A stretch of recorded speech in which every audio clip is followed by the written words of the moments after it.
What's up, Packer fans? Welcome back to the Pack a Day podcast. I'm your host, Andy Herman. You can follow me on Twitter at Andy Herman NFL. We are going to continue our draft breakdown series today with another wide receiver that could be in play in the first or early second round. We're going to be going over Jahan Dotson, and this is a player that when I started looking at the measurables, I'm like, well, I'm probably not going to love this player.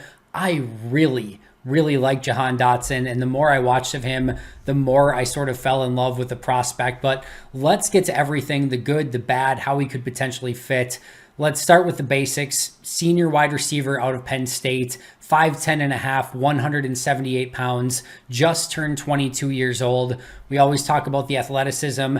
6.02 RAS or RAS score. The elite measurables with Dotson are not there. Really, the only thing that he did really well from a testing standpoint was the 40-yard dash, which is a 4.4340, which is an 89th percentile 40-yard dash, which is good. 20-yard split was good. The 10-yard split was a 79th percentile. His 3-cone was really bad, especially for his size, especially for a potential slot receiver. A 7.2840, which is in the 20th percentile for all wide receivers. Again, really not great for a potential slot wide receiver. His height's in the 26th percentile. His weight's in the 14th percentile. His vert was good, 36, which is in the 72nd percentile. His broad jump was good, 63rd percentile. But overall, you look at the full picture with Dotson, and there leaves a lot to be desired from an overall athletic profile standpoint. However, from a production standpoint, especially this past season, measures a lot better than some of the other wide receivers in this class, specifically in 2021. 91 catches, 1,182 yards, 12 touchdowns, a long of 86, had another rush that resulted in a touchdown. So really nice stats this past season. In 2020, he had 52 catches for 884 yards and 8 touchdowns. 2019, he had 27 catches for 488 yards and 5 touchdowns.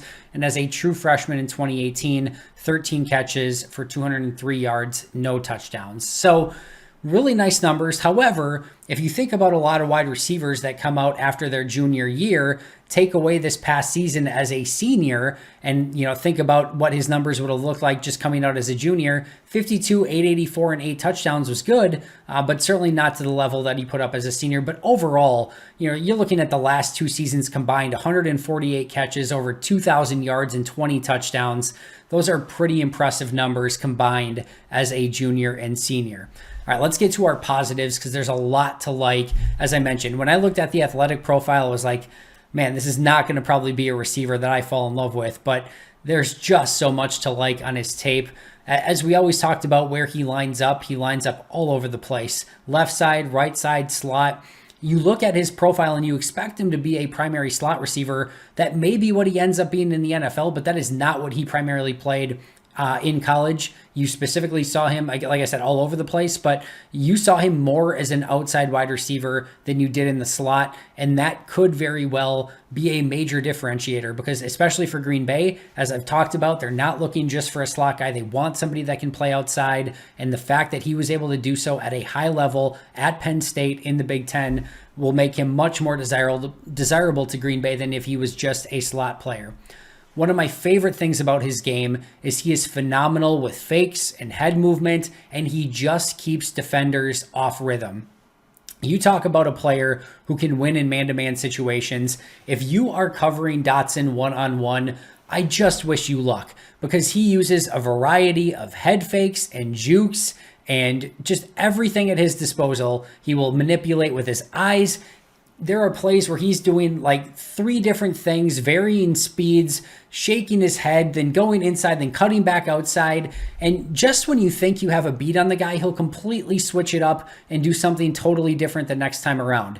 He knows what you want to do as a corner. He knows your tendencies. He will attack all of it. He knows how to attack your blind side. He knows how to find space. He knows how to get separation. And everything that you've been taught as a corner, he will use against you. I cannot tell you how many times I have talked about the wide receiver position being a position of artistry. This is not just physical ability. This is not just what you can do with the ball in your hands. This is route running, releases, and being able to use a corner's tendencies against them. Dotson gets it. He knows how to manipulate corners with everything that he does, whether it's varying speeds, whether it's using his eyes, head fakes, jukes, pivots, all of it. And just when a corner, like I said, just when a corner starts feeling comfortable, he's going to use that comfortability against you. He gets how to play wide receiver, and he is only going to get better at it, which is a very scary thought. I also, as I sort of mentioned, that he will vary up the pacing within his route. He does it in a variety of different ways, and he's always just running at a casual pace. It doesn't look like he's overextending himself, and he will vary his speeds at multiple times throughout the course of a route. Now, he is a 4.40 guy, right? So this is not a overall like slow receiver. We're not talking about like a 4.40 guy here. He's 4.43, which is plenty fast. However, what I will tell you is that there's a difference between 4.40 speed and a 4.40 speed with a guy who knows how to vary his routes and vary his speeds. Take, for example, a pitcher in baseball, right?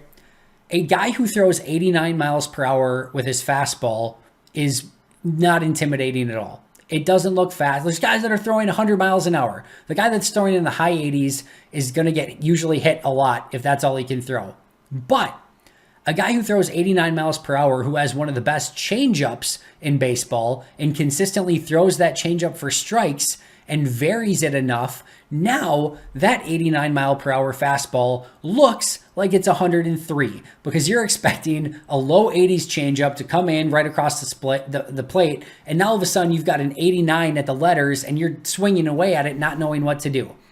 With Jahan Dotson's ability to vary his speeds, that's what it feels like. He's so much just in tune with sort of like cutting in and out and then throttling down and speeding up. Like the corner is just lost at what the heck is going on. And by the time that like the receiver throttles down and like he thinks it's going to be like a dig or a cut or an in or an out, like, and he starts to throttle, like he's gone.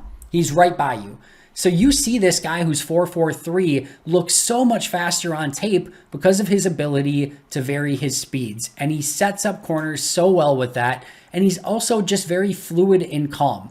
And what I would say that with this, and I've talked about it on numerous occasions in the past as well, he gets wide receiver. He knows how to play it. He knows how to play football. This is very natural to him. Like a fish to water, he is to wide receiver. And those are the type of players I really like at the position. They were just born to play it. He knows how to get open. He knows how to set up corners. And it's a joy to watch him play. Because again, you look at this guy and you look at his athletic profile. We talk about all the time of like, all right, let's line up all of these guys on the fence and pick which one that you want to be on your team. Jahan Dotson's not going to be one of the first guys that you pick. He's just not. He just doesn't have that size. He just doesn't have like the 4.340 speed. He just doesn't have that trait that you look at him and you're like, all right, that's the guy that I want. But you watch him on tape and you're like, oh, hell yeah, I want that guy on my team. And he's just very natural to the position. Like I said, 4.4340, fast, but overall, his quickness is so much better than his overall speed. He bursts out of routes, he knows how to finish and close at the top of the route, and he can get to any spot that he needs to on the field. His 3-cone time is concerning because, like I said, if you're playing some slot, or even on the outside, right, you want the ability to get in and out of your breaks. It's a weird score because as I watch him, I don't have any concerns over his agility or his speed overall. So it's one of those things where if I'm looking at it, I say, all right, that's a little bit concerning. But as I watch the tape, do I have any concerns of his play speed or his agility? I don't. So I like his quickness. I like his fluidity. And I like the way that he plays, change of direction. It's all good. It's just weird that he didn't test better because you would have expected it based on the tape.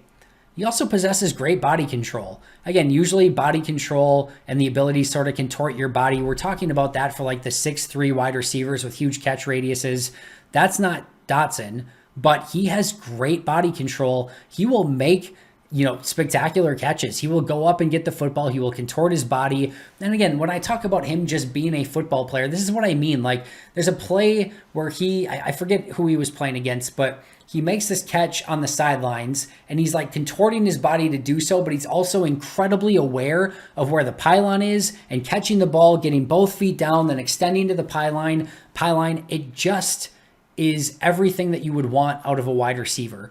And again, it shows his awareness and his smarts and his instincts as a wide receiver. And you start putting those skills together. And again, you come up with a really nice player overall.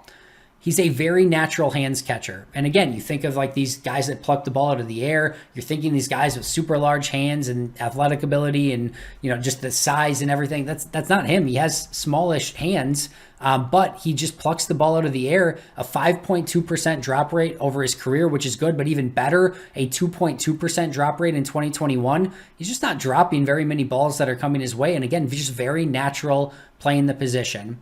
He keeps working. Again, scramble drill, he's going to find his way open, and he comes back to the football very well. There's probably ways that he can sort of shield off the defender a little bit better, but again, he's constantly working, constantly trying to find a way, and he has a very big competitiveness when it comes to going and getting the football and finding a way to come up with it. So again, I think it's a very positive and plus trait in that regard. He's fearless over the middle of the field. And that's not something you're always going to get with smallish wide receivers, right? They're going to have to take those licks. They're going to have to be able to be physical. Like, he's not the biggest guy in the world. You go over the middle of the field, you know that you can get knocked the heck out. He's not scared of that. He works over the middle consistently and constantly with no fear. He's able to get his hands on the ball, come up with it, and then even make moves after the catch. So that fearlessness is going to come in handy. Again, when you're a guy of that size, it can be a little bit iffy if guys like going over the middle. He has absolutely no fear of it, and he's capable because of that of winning at all three levels. You see a lot of stuff where he can win behind as basically like a punt returner in space in bubble screens and screens. You can see him win down the field, deep flies, posts, etc. He finds ways to get open, but the fact that he can work the middle of the field as well makes him that much more capable of winning on all three levels. And again, you see it on tape consistently. I also really, really like his ability to track and finish. You go and throw a ball out to him, and he's going to find a way to come down with it, and he's going to finish that catch. And he has a closing burst as well. Like, you throw the ball down the field to him, and it just feels like he's going to find a way to come up with it. I'm not necessarily talking about like a jump ball guy. Like, we're talking about Drake London, where it's like a 50-50 ball and he skies and gets it. I'm not necessarily talking about that. I'm more talking like if you try to overthrow the guy, like he's just going to find that closing burst to go get it. And that's, again, a special trait. It's, we talk about with pass rushers, right? What you want to see is a closing burst to go get the quarterback. Guys can get around the edge, but then can you explode and actually go get the quarterback, right? That separates a good defender from a great defender. Same thing at wide receiver. All right, the ball's out there. It's laid out well in front of you. A good receiver might be able to get close to that ball and maybe get a fingertip on it. A great wide receiver has the ability to close to that football, track it down, make a play, whether he has to dive or sky or whatever it is. And again, Jahan Dotson came up with those plays more often than not. I also think that he's a fairly plug-and-play player. He played outside. He played in the slot. He's a good route runner. He knows how to separate. He's very detailed in what he does. He's a highly competitive player. I think you're going to be able to bring him in and have him be competitive and successful from day one. So that, again, is something that would very much go in Green Bay's favor because they need players who can come in and contribute right away. Also, by the way, he's a playmaker. Per Dane Brugler and the Beast Draft Guide, which, again, if you haven't got that from The Athletic, make sure to get that. 10 of his 21 career touchdowns were 40 or more yards. 10 out of 21. That is an incredible, statistic and shows his playmaking ability. Over 40 or more yards. Like, that is really impressive. And again, shows his playmaking ability. And while I've talked about his ability to win in one-on-one and man-to-man situations, he also has 7 touchdowns in zone coverage just this past season. So again, he is constantly showing up and being able to win in a variety of different ways. And he can also potentially be a punt returner for Green Bay. He has 25 career punt returns, a 13.5 yard average, and a touchdown as well. Could be somebody who comes in and contributes at a punt returner from game one. And then last but not least, from a positive standpoint, he also showed up in really big games. So Corey Bushlin at Football Stock on Twitter noted that I keep wanting to do a soft J. I don't know why I want to call him Jahan Dotson. Jahan Dotson against ranked opponents since 2020. 2020 versus Ohio State, 8 catches, 144 yards, and 3 touchdowns. 2021 versus Michigan State, 8 catches, 137 yards, 2 touchdowns. 2021 versus Michigan, 9 catches, 61 yards. 2021, all the rest will be 2021. Ohio State, 11 catches, 127 yards. Wisconsin, 5 catches, 102 yards and a touchdown. Auburn, 10 catches, 78 yards and a touchdown. Iowa, 8 catches, 48 yards. His average, 8 catches, 100 yards, and a touchdown against big opponents in big games. So you love the fact that he is showing up in those big, meaningful games in clutch situations. Now, there's some downsides as well. The biggest being physical limitations. All right, per mock draftable, if you go out and look at his spray chart, it is ugly as sin. All right, 3-cone, 9th percentile for receivers. Height, 16th percentile. Weight, 6th percentile. Wingspan, 22nd percentile. Arm length, 18th percentile. You look at his just overall size. And again, you add the 3-cone in there, which is what you're sort of looking at from a smallish wide receiver, the ability to cut in and out of routes that change of direction. It is brutal. And what you're looking for here and what you're betting on, if you take Dotson with any pick, you're looking for him to be, I would say an outlier, somebody who bucks the trends. You look at this athletic profile and you say, that's a day 3 guy, and you hope he catches on. He has to be an outlier in order to succeed. He's going to have to overcome his physical limitations in order to succeed. And just how great do you have to be as a route runner and as an overall wide receiver and an artist at the position to overcome some of those limitations? And even if you do, even if you're great at those things, just how great can you become if you just don't have that elite, size and athleticism? So that is something that he's going to have to constantly overcome. The next question is he a primary slot in the NFL? As I mentioned, he played primarily on the outside. He played a decent amount of slot too, but he played on the outside in college. But based on his athletic profile, most teams could view him as a true slot receiver. Now, I think he can win on the outside. You may need to put him in motion and move him around a bit to really sort of limit teams getting their hands on him in press coverage, because it's something that he struggles with.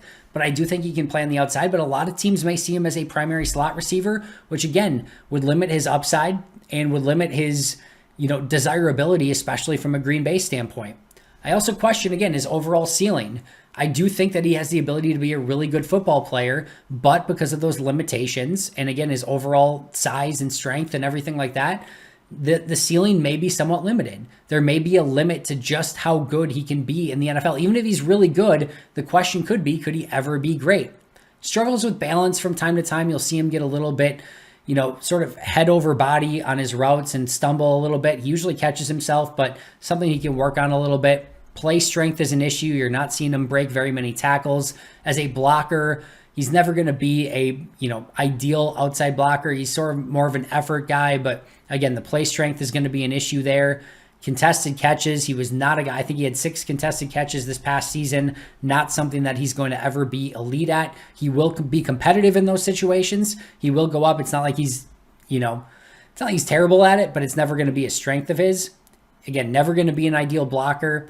And then there's times too, you get these wide receivers and they're so laser focused on beating the corner, and they're trying to consistently set them up. There's times where he's just doing too much, where he's almost, working too hard to get a receiver to bite on or a corner to bite on something, and the corner's just not biting. So he keeps working and trying to juke and fake. And sometimes you just need to get into your route, because there's times where on tape, the quarterback's looking his way and he's still going through all of his stuff. He's going to have to learn to do a little bit less and just get into his route quicker, because quarterbacks in the NFL aren't going to be able to wait for him to put on, 150 moves before he gets to his spot. You got to do it quick. You got to get to your spot. You got to get open. That's something you can work on a little bit. And then the other thing I'll say here is, there's a chance, very good chance that he goes in the first round. To me, first round seems a little bit rich. I see him more as an early second round guy, which maybe doesn't seem like that big of a deal. But again, when you have a limitation in your high-end ceiling, a lot of these guys have ability to reach a certain level and be really good players.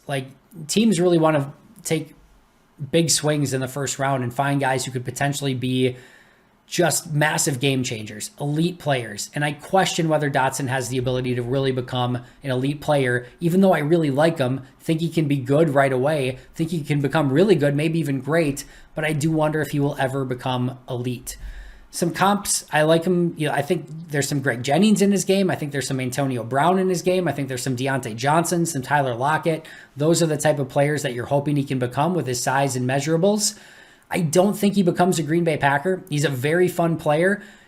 Because he does have some similarities to Greg Jennings, maybe Brian Gutekunst, who is familiar with Jennings, sees that same sort of thing and takes a chance on him, even though he doesn't have the ideal measurables. That's a possibility, but more often or more likely than not, he doesn't end up in Green Bay because, again, slightly overage, not by much. I think they would take a flyer on him still based on where he is age standpoint, but the size, the overall, athleticism, there's some things that probably don't fit within Green Bay's profile, and especially if they view him as a slot guy and not an outside guy. In that situation, they would probably have to move him down the board quite a bit. I don't see him in Green Bay, but he's a really fun player. More than anything, you just hope he doesn't end up in Minnesota, Detroit, Chicago, or a competitive team who could potentially use him from day one, because I do think he has the ability to become a very nice player in the NFL. That's going to do it for me today. Thank you so much for joining me. I'll be right back here tomorrow, but until next time, and as always, go Pack Go.